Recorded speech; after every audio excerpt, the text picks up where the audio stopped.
ஆமா. அடுத்தபடியா வந்து தளபதி நம்ம குக் வித் கோமாளில வந்திருந்தாருன்னு சொல்லலாம். எல்லாருமேட்டும். ஆமா. தளபதி வந்து வந்திருந்தாருன்னா அவரே வரல. அவர் இந்த இது இல்ல.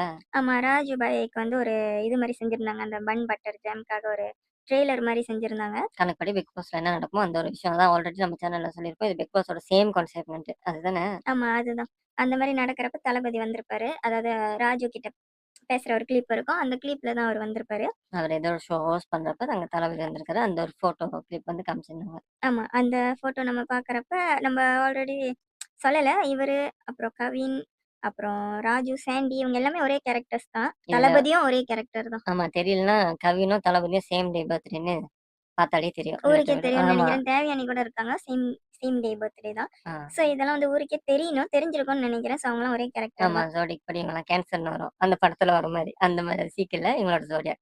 ஆமா. அந்த ஜோடியாக் வரும். So NASA team